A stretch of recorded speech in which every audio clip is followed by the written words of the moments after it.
সাকরাতের সময় হযরত আলকামার জবান বন্ধ হয়ে গেছে। আলকামার স্ত্রী আল্লাহর পয়গম্বরের দরবারে চলে যায়, গিয়ে বলে, নবীজি, আমার স্বামী বড় আল্লাহওয়ালা ছিলেন, আমার স্বামী খুবই পরহেজগার ছিলেন গো নবীজি। তবে আমার স্বামী মরণের সময় কেন জানি কালেমা উচ্চারণ হয় না। নবীজি বলেন, রে বেলাল, চলো আমার সঙ্গে হযরত আলকামার বাড়িতে চলে যাই। আল্লাহর নবী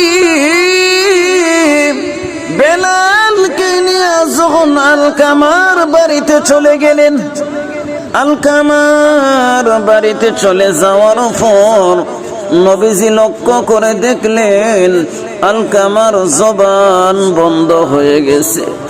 আল্লাহর নবী বলেন, রে আলকামা, তুমি জবানে কালেমা উচ্চারণ করে নাও। কিন্তু আলকামার জবান বন্ধ, কোনোভাবেও সে কালেমা উচ্চারণ করতে পারে না। নবীজি ডাক দিয়া বলেন, হে আলকামার স্ত্রী, বলো তোমার শ্বশুর শাশুড়ি দুনিয়াতে জীবিত আছেনি? আলকামার স্ত্রী বলে, নবীজি, আমার শাশুড়ি দুনিয়াতে জীবিত আছেন, কিন্তু আমার শ্বশুর দুনিয়াতে নাই। শাশুড়ি আমার অন্য জায়গায় বসবাস করেন। নবীজি বলেন, হে বেলাল, আলকামার মাকে তুমি নিয়ে আসো। আলকামার মাকে যখন বেলাল নিয়ে আসলেন, নবীজি বলেন, ও মা, তোমার আলকামা সাকরাত শুরু হয়ে গেছে, আলকামার জবান বন্ধ হয়ে গেছে রে মা। আলকামার জবান থেকে কালেমা উচ্চারণ হয় না। আলকামা কি তোমার সঙ্গে বেয়াদবি করেছে নাকি? মা ডাক দিয়া বলে, ও পয়গম্বর, আমার আলকামা আমি মায়ের সাথে এমন বেয়াদবি করেছে গো নবীজি। আমার সন্তান তার স্ত্রীর কথায় আমি মাকে আঘাতের পর আঘাত করেছি। তার স্ত্রীর ফলটির মধ্যে ফরিয়া আমি মাকে মারধর করেছে গো নবীজি। আল্লাহর নবী বলেন, ও মা, তাহলে তুমি তোমার সন্তানকে ক্ষমা করিয়া দাও। আলকামার মা বলে, ও গো নবীজি, আমি আমার সন্তানকে ক্ষমা করতে পারবো না, কারণ আমার সন্তান আমাকে যে আঘাত করেছে ওই আঘাতের দাগ এখন পর্যন্ত বিদ্যমান রয়েছে। আমি যখন ওযু বানাইতে যাইয়া আমি আমার সন্তানের মায়ের দাগ দেখতে পাই। আল্লাহর নবী বলেন, মা গো, আপনার সন্তানকে যদি আপনি ক্ষমা না করেন, আপনার সন্তানের জবান থেকে কালেমা উচ্চারণ হবে না।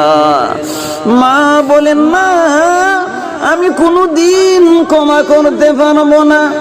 ওরে নবীর উম্মতের দল, আলকামার মা ক্ষমা করে দে না, যার কারণে সন্তানের জবান থেকে কালেমার আওয়াজ বের হয় না।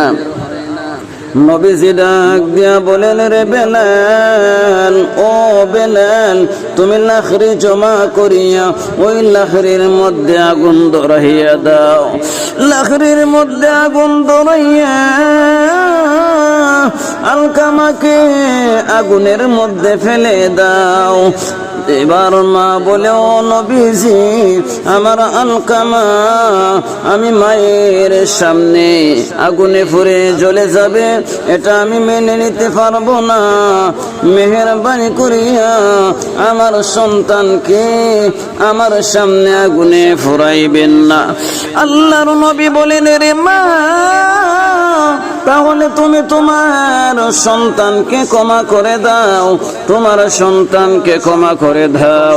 আলকামার মা বলে, ওগো নবীজি, আমি আমার সন্তানকে ক্ষমা করে দিলাম।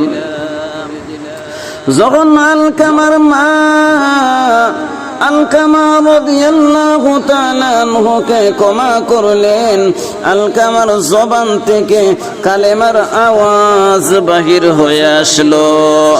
हकीकत से तो दुनिया बेखबर है, दुनिया की नुमाइश पर नजर है।